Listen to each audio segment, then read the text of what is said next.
And hey man, I'm not gonna have too many more opportunities to get this here view, Brian Brothers. I'm only out here in Oxnard because Jerry Jones call it Oxnard, not Oxnard. I only got like one more day out here, man. But we're gonna make the most of it here. Oxnard training camp. Brian Brothers is down there on the courts. I'm up here at the resort and casino at San Manuel section up top here with the elevated view. Brian watches practice from up here sometimes, but this time he was on the field moving around, and Brian reminded me that, Voch, I noticed you move around a bunch because I'm trying to get some information for these people. You heard me? One thing that I was doing, one thing that I felt like it was important that I run around and get was a Terence Steele update. And, Brian didn't see a whole bunch of it there, but that's what Voch is here for, to give Terence Steele updates. So the tweet came in three phases or whatnot, right? When I first saw him, I was like, hey, he's out there stretching and his ankles are heavily taped. So that makes me feel like he's good to go. Helmet was on and everything. He was in the drills down there with the offensive line, taking place in the individual drills. And he was kind of thumping a little bit, reaching the backside three type stuff, doing the combo things and all that. I say, okay, Terence Steele must be a little better than we thought. And then when they went to go do team drills, Terence Steele was out on the side, just kind of conditioning and doing a little work right there. So those three phases put together, to me, Brian Broadus, it says the ankle probably hurts him a little bit. It's something that he's probably gonna have to work through. He seems good to go. If it was a game today, maybe possibly they'll work him out. But they are trying to keep him safe, and that they don't want to push it because it is practice and it doesn't make any sense to not be safe. So Hakeem Adeniji took most of the starting right tackle rest for the rest of the day. Brian, what did you see? Yeah, I'll tell you what. I really like what Adeniji has been able to do. Mm-hmm. I don't feel like that they. To me, I was expecting this huge drop off, Sure. and it really hasn't been. It hasn't been to the point where it's like so noticeable. They're like, oh, geez, Adeniji. It's not like a Chaz Green or anything like that. And I hate to throw Chaz Green, and he's Yeah. catching a stray for me right there, but Yeah. it hasn't been that revolving that turnstile or anything like that, or a welcome mat out there. He's been super competitive. They've run the ball to his side. He's held up well on some of the pass protection things he's had to do. As we all know, Ezaraku has been giving people fits over there, Mm-hmm. but I think for the most part, for the couple of practices that he's been able to be the right tackle, I would say high marks for what he's been able to accomplish. Brian, I said this on social medias early, and I just want to make sure that I'm not, doing too much because I get excited sometimes, Brian, bro. I get excited. I get a little bit over my skis sometimes. But I was thinking that the Cowboys' offensive line depth situation is a pretty special situation because I think guys like Hakeem Adeniji, Rob Jones, and Mm-hmm. Brock Hoffman, I think they can go play for other teams and play a lot of games Mm-hmm. for other teams. But they're just kind of depth guys for us. So if anything were to happen to Terrence Steele or Book, I think we're in good hands. You were saying Chaz Green earlier, and the whole Chaz Green situation can be hyperbolic sometimes. I think like Mm-hmm. Cam Irving, Cam Fleming is like a better idea of, hey, it's not going to be Yeah, Cam Irving bad or Cam Fleming bad. Like I think this sure. dude is a pretty damn good starting.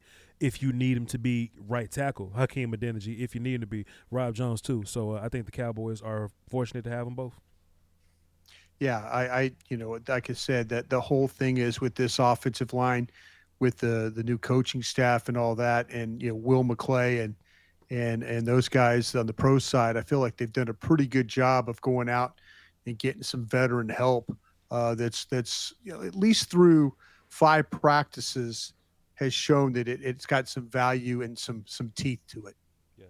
One more note about the offensive line, Brian, and we can kind of move along a little bit. I've been seeing this since I've been in camp. Uh, but pardon me, ladies and gentlemen, my fault. Uh, Awesome Richards has been kind of lining up as the tight end position, the extra blocker, the 6-man kind of look. And I Mm-hmm. didn't want to just call him like extra offensive lineman out there because he's Mm-hmm. actually taking part in the shifts and the motions, which is Right. interesting. When you watch Awesome Richards out there, he's involved in that. And they gave him a hefty load today, Brian Bros. This leads me to Yeah. believe that they're kind of trusting Awesome a little bit. So let me make this broad statement, then you can react to it. In the previous episodes, because y'all are not allowed to miss shows. Please stop missing shows. In previous episodes, I was saying, okay, well, they got sighted players. So I was thinking that Austin Richards and Nate Thomas were working like just the left side as the backup guys. And Hakeem and Cornelius were working as the backup right-sided guys. From Austin Richards, what I saw today, Brian, is he played some right tackle. Then he went to go play some left tackle. And then he went to go play the tight end character that shifts and goes to either side. So they got a lot of jobs for Austin Richards. At first, I thought Austin was like losing some footing and that it might can get bad. But if you got that many jobs, I think that's as safe as it looked like you can get. And there was another offensive lineman, Sadiq Charles. Sadiq Charles was also involved. Yeah. He was also doing some move around duty. So I would imagine if it's not Austin and you need somebody to do it, Sadiq is a guy that'll do it for you. But talk about Austin Richards there, Brian Bros. Go ahead. Yeah, you mentioned him going from side to side. Austin Richards in pre-camp was somebody I tabbed to let's see how competitive they really allow it between him and Guyton. And it just hasn't really materialized like that at all. But Guyton's had a really nice camp. I think this is something that goes back to where with this offensive line. Now, I'll say this, Voch. You and I were standing there listening to Coach Schottenheimer talk pre-practice, and he was saying, and this is something, and Todd Arch and I were visiting about this. I don't ever remember a practice or a team where they never worked on 9-on-7, the run stuff, or that was 7-on-7. Yeah. And I'm sitting there thinking, like, you want to be physical running the football, but you're not willing to put in the time to run a 9-on-7 period. Well, Coach Schottenheimer then looked at me and said, watch what I'm about to do in this opening period of teamwork today. Yep. That turned into a 11-on-11 run period is what that turned. That was not a 9-on-7. He told us, he says, I believe in 11-on-11 football, and he played 11-on-11 football and did it with some running is what he did. That was get under center. It was get in some heavy formations, and it was see if we can move the football and see if you could stop us from moving the football. So I was very concerned, going into like, how are they going to develop a running game without working on it that way? And it's the old way. He mentioned his dad, Marty Schottenheimer. Yeah. His dad and them ran 9-on-7 periods. But see, Brian, he made a really good point, though. He said, I want to run it in team drills because you need CeeDee Lamb and GP to be blocking as well. To block it.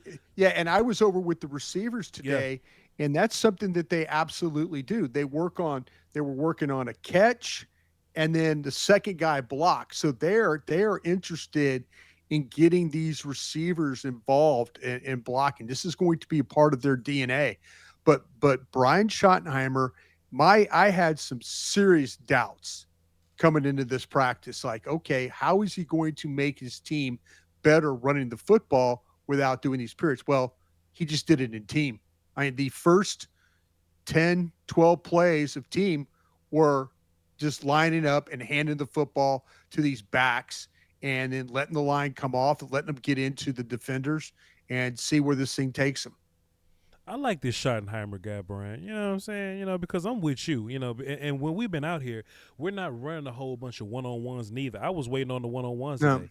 We ran team all day. All day. Now there may have been 11-on-11. There may have been different emphasis. Like we'll be going into the end zone one time. Other times we'll drive the whole field. Other time we're backed up. Sometimes it could be situational, but it's always all 11 guys on the field, Brian Bros. I got to give Shotty his credit for that. And to his point, when the Cowboys ran the football today, I just kind of wanted to keep eyes on the trenches or whatnot because earlier in camp practices, the interior was like doing their thing and it was moving guys around. So I was like, all right, well, what's it going to look like when pads actually come on? And I think the Cowboys did a really good job of running the football today and really leaning into the D-line a little bit. The defense got theirs as well. I think the defense really did well in the coverage aspect, so we can kind of talk about that a little bit. But as far as like rundown stuff goes, I think the Cowboys offensive line moved some bodies today, Brian.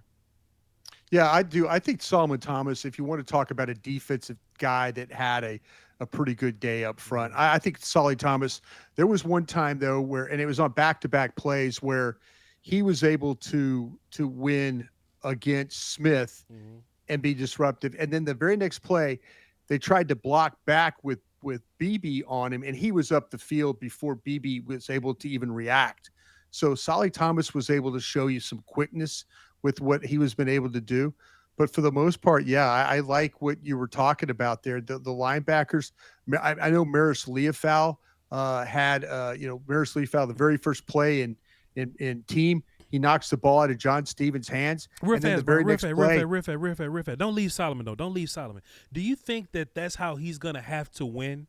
Like he's got to win. That's it. like as a smaller kind of guy that's deep in There's no that middle question. like that. As a run defense guy, Yeah, is Solomon Thomas gonna yeah. have to win with quickness and like smarts? Like is that what we're doing here? It's that's exactly the way it is. He cannot go toe to toe with people. He's got to be able to sidestep, get small, get in gaps, hit gaps, swim moves. All these things that can.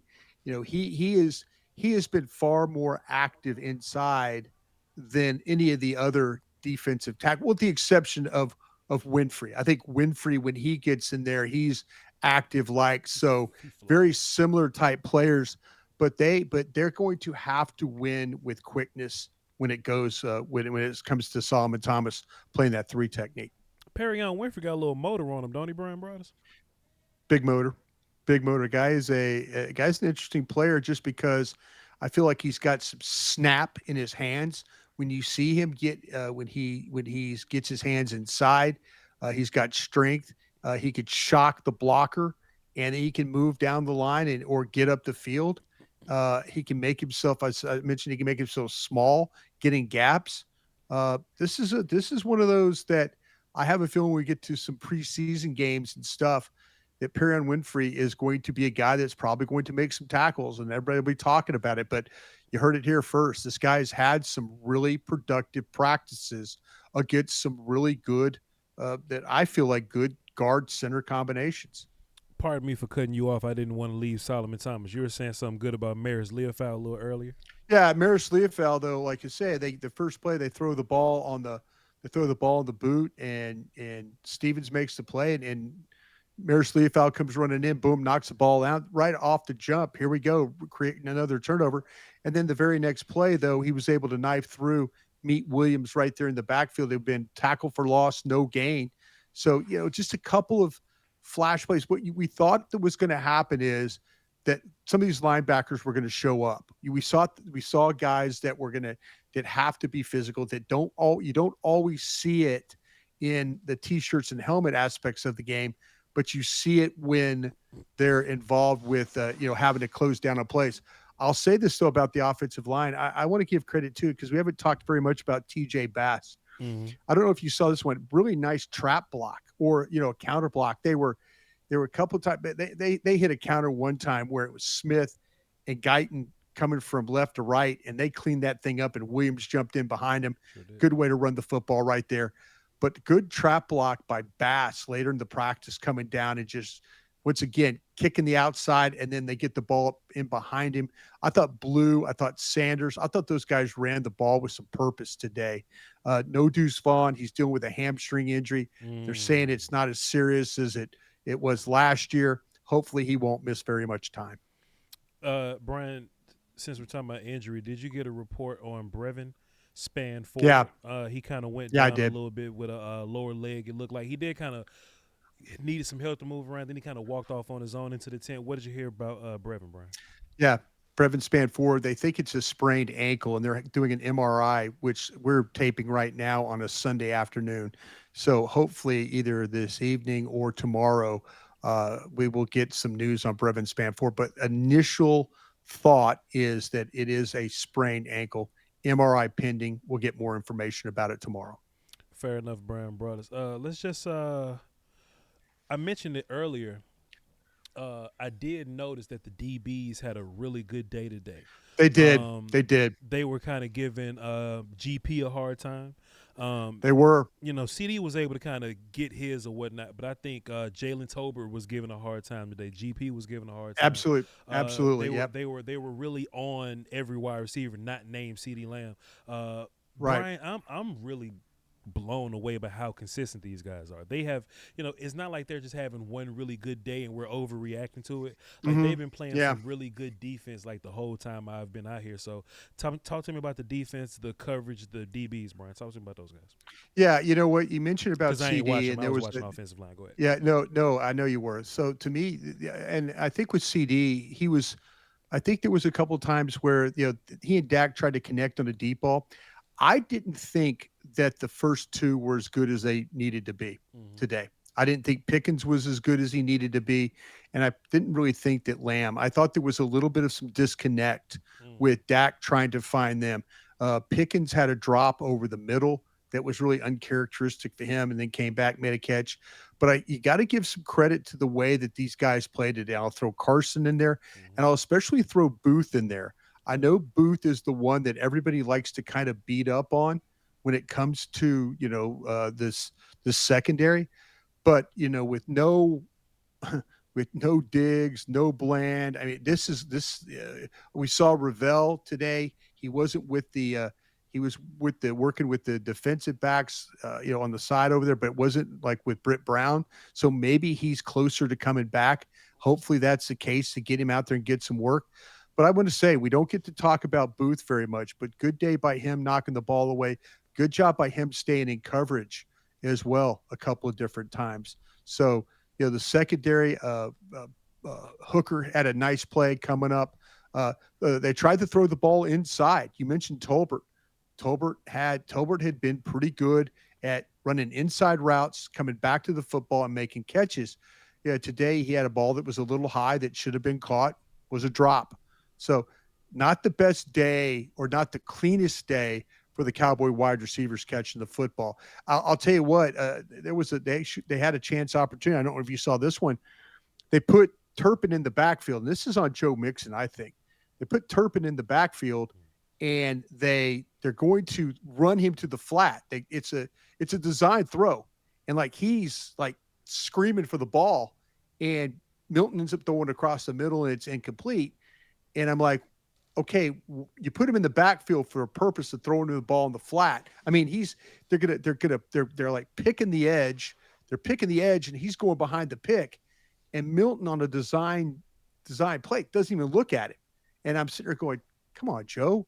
I mean, you put him in the backfield, you run the picks, and then you're going to throw him the ball, but they don't do it. And then you go inside, and it ends up being incomplete. So, those kinds of things they've got to get a little bit better at. Joe Milton, there's times where I think that Joe Milton gets a little lost in what's going on with his reads and getting lost because there's times too where they have to go back and re-huddle. I think that's a little bit on Joe Milton as well. Brian, let me ask you about a guy. A couple people on Twitter have asked me about it, but they didn't get my memo that I'm only watching offensive line. But I'll still try my best to answer everybody's question. Israel Mukuamu, what have you been seeing with him, if you've been seeing anything at all with him? You know what? I haven't noticed Izzy as much as Me I've neither. noticed Hall. And but he's been out there running as the second nickel, and they really haven't attacked him. They really haven't gone after him. They've gone after Hall. They've gone after Hall a little bit, but they haven't gone after Izzy. And so I don't know if that's good or that's bad, but he hasn't been one of those guys where I was like, every time there's a reception, I always mark who the reception's on. I can't say that I put number 24 on my notepad very much in this camp. Okay, Brian Broaddus. One last thing that I just had as a take for the offensive lineman there. Pardon me. Hold on. Let me go back to tight ends real quick. So Brevin kind of walks out or whatever. Schoon makes some catches. Yeah. I think Princeton Fant kind of got involved a little bit. Not too Got crazy, but some scuffling. Yeah. They talk about him as a blocker. That's kind of his. Remember Coach talking about, they nicknamed him Bull because of his strength and all that. He got a little bit of some scuffles at the point of attack. Yeah. Jake is out there as a $13 million tight end right now, so of course he's gonna be getting some work. But all eyes are kind of on Schoonmaker right now because this isn't the first time where injury has afforded Schoonmaker an opportunity to kind of step up and do some things. So moving forward, I'll be looking out for him. But he made a couple of plays today. Did you see anything more than those handful of plays, Brian? Yeah, I'm trying to watch him as a blocker, and there was a time where Ezraku snatched him pretty good, and it's he comes off the ball and he's got to learn to get his hands in quicker. He's got to learn to get his hands inside quicker on these edges, and it's a little bit of a better matchup for him than a guy that's a big tall end and stuff like that that's got much better reach than him. But Ezraku snatched him pretty quick, and he tried to fight back, and then the ball kind of got the back didn't have much of a chance there. He got absolutely no movement. He got stalemated on the play. So the receiving aspects, getting downfield has been better. Some of the catches has been better. But that particular the thing he really kind of needs to really work on if he wants to try and win that second job is to being a much better blocker. And like I said, the time I watched that point of attack block, Ezraku got him pretty handedly, and it was a little bit of a struggle for him to maintain that block. Did you feel like Jadon Blue got a couple more opportunities today? I saw him do a little bit more than I've seen Oh, him do the past few days. yeah, he was good. Yeah, talk to him. Yeah, about he that. was good. And yesterday I thought he was pretty good too. They had a period yesterday where he was a blitz pickup guy, and he really did a good job of sorting things out. And it could get a little muddied in there when bodies are flying all over the place, and he was able not to, you lose focus. Like, okay, you're inside and you lose focus where your guy is. Well, he was inside, and then his guy came around to try and free, and he slid over to make the play. So picking up the right guy. But there's no question. Today was the one day where I really felt like that he saw the hole and was very decisive of where he needed to go with the ball. And maybe that has something to do with having pads on or something like that. But I thought this was one of those days where all of a sudden they hand him the football and he's attacking, pressing the hole. And if he had to make a cut, he made the cut. If not, he stayed place side and went with it. But I thought he was really decisive running the football today. Yeah, man. If you Deuce Vaughn, you really just can't be getting hurt right now. Like I know injuries happen, and It happens every year to him. Every and year it happens. yeah, and you say the hamstring's not that bad. He need to bring his ass back because as soon as Deuce Vaughn called himself missing some days, we see a whole bunch of Jadon Blue. But that's the nature of the beast. I saw. Well, let's go like limp around a little bit today. I don't think it was nothing Yeah, big. he got rocked. He was on another one of those, like we were talking about, the trap that pulls, Sure. stuff. He was pulling, and I don't know if he was playing guard or he was playing tackle. My guess he was playing guard, Mm. and he pulled left to right and just got rocked, and it knocked him to the ground, and he got up limping. And I'm thinking, okay, well, here we go. He's just not strong enough. Yeah. That's the biggest thing. I mean, it was a good effort to make the block, but at the point he just got rocked, and it affected him where he got hurt, and he came up, as you mentioned, very limpy. I got one more padded practice in me, Brian Ross, and I'm a going back to old DFW and watching on Twitter like everybody else, you know what I'm saying? So we're gonna get one more practice in, one more Cowboys break, and one more post practice show, and we'll be good to go. Was this on like YouTube, like as the blue white, we just running around playing Yeah, team stuff? I saw Roxanne Medina, who works for Dallas Cowboys television. She was in Jerry's tower with a camera. Maybe this was something that they had. Maybe we could go back and watch. I don't know how tight that they filmed. There used to be a back in the day that were Nothing some but good Jersey. Hmm. good stuff you get out of it. Now it's more like, yeah, exactly. So, but yeah, it might be something that the Dallas Cowboys have. Go back on the YouTube channel. I'm going to take a peek later on to see if it's actually there. But I think they were on. They had one camera on the field, one camera up above, and then they had Bill Jones and crew all in the tent area with Nate Newton, and so they might have been doing some type of little YouTube production. Fantastic work as always, Brian Ross. We're gonna come right back up in here tomorrow, do it again, and the Cowboys are going to be off on Tuesday, and we're going to cross that bridge, and Brian's probably going to be here for another couple days after that, and then he'll be watching from Twitter just like me. So we're going to run it just like that. We love y'all to pieces. Appreciate y'all for tapping into every single show and not missing them, you know what I mean? And we're going to keep rocking.